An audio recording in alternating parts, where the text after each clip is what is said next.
Welcome back my YouTube channel. അപ്പോൾ ഇന്ന് എൻ്റെ കയ്യിലുള്ള സാധനം അതെ എൻ്റെ ചെവിയിൽ വെക്കാൻ പറ്റിയ ഐറ്റമാണ് ചെമ്പരത്തിപ്പൂ. പണ്ടൊക്കെ ഇത് എനിക്ക് ഫേസ് പാക്കായിട്ട് ഉപയോഗിക്കുക എന്നുള്ളത് അറിഞ്ഞുകൂടായിരുന്നു കേട്ടോ. ഇപ്പോൾ യൂട്യൂബ് വന്നതിന് ശേഷമാണ് ഇത് ഫേസ് പാക്കായിട്ട് ഉപയോഗിക്കുക എന്നുള്ള ഒരു ഐഡിയ എനിക്ക് കിട്ടിയത്. ഇതിൻ്റെ മുന്നേ ഇത് വെറും ഞാൻ തലയിലും അധികം യൂസ് ചെയ്യാറുണ്ടായില്ല. ഇതിൻ്റെ ഇല മാത്രമായിരുന്നു യൂസ് ചെയ്തുകൊണ്ടിരുന്നത്.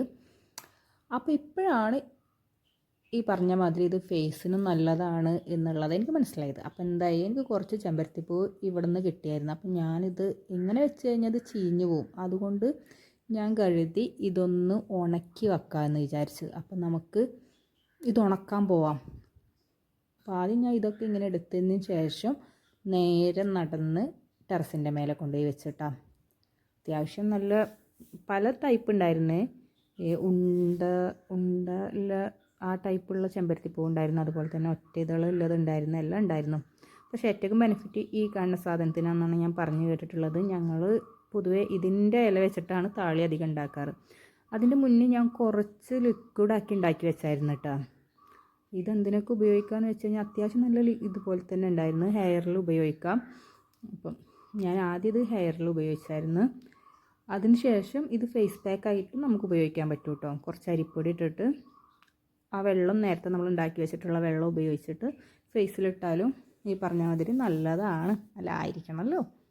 ഇപ്പം എല്ലാം കണ്ടുപിടുത്തല്ലേ. പക്ഷെ കാണാൻ നല്ല ഭംഗിയുണ്ടായിരുന്നു. ഞാൻ കുറച്ച് പാല് കൂടി വെച്ച്, എൻ്റെ സ്കിന്ന് ഡ്രൈ സ്കിന്നായത് കാരണം ഞാൻ കുറച്ച് പാല് കൂടി വെച്ചായിരുന്നു കേട്ടോ. അപ്പോൾ ഇത് വെച്ചിട്ട് ഞാൻ ഫേസ് പാക്ക് ഉണ്ടാക്കിയായിരുന്നു. അത്യാവശ്യം നല്ലതായിരുന്നു. ഭയങ്കര ഡ്രൈനെസ് ഒന്നും ഉണ്ടായില്ല കേട്ടോ. പാൽ ഒഴിച്ചുകൊണ്ടായിരിക്കണം. അപ്പം നമുക്കിതിട്ടിട്ട് വരാം.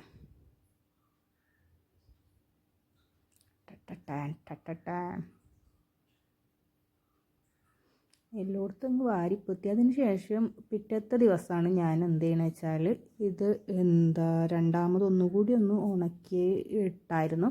അതെടുക്കാൻ വേണ്ടി പോവുകയാണ് കേട്ടോ. 2 ദിവസം ഞാൻ ഉണക്കിയിട്ടുണ്ടായി. അഥവാ വല്ല നനവ് വന്നു കഴിഞ്ഞാൽ അത് പൂത്ത് പോകുമല്ലോ.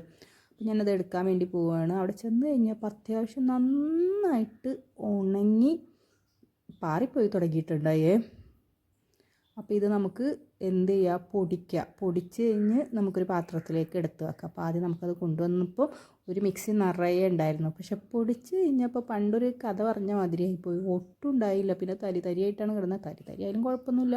വെള്ളം ഒഴിക്കുമ്പോൾ ഇതായിപ്പോവും, കുഴമ്പ് പോലെയാവും. അപ്പോൾ നമുക്ക് ആവശ്യമുള്ളത് എടുത്തിട്ട് ബാക്കിയുള്ള നമുക്കൊരു പാത്രത്തിൽ അടച്ച് വെക്കാം. ഇനി ആവശ്യമുള്ള ടൈമിൽ നമുക്ക് എടുക്കാമല്ലോ. അപ്പോൾ ഞാൻ ഇത് വെച്ചിട്ട് ഫേസ് പാക്ക് ഉണ്ടാക്കാമെന്ന് വിചാരിച്ചു. ഇതിലേക്ക് കുറച്ച് വെള്ളവും കുറച്ച് അരിപ്പൊടി ഇട്ടിട്ട് ഇതുപോലെ ഫേസ് പാക്ക് ഉണ്ടാക്കി പിറ്റത്തെ ദിവസം വീണ്ടും ഇട്ടു. പക്ഷെ നല്ല ഇതായിരുന്നു കേട്ടോ.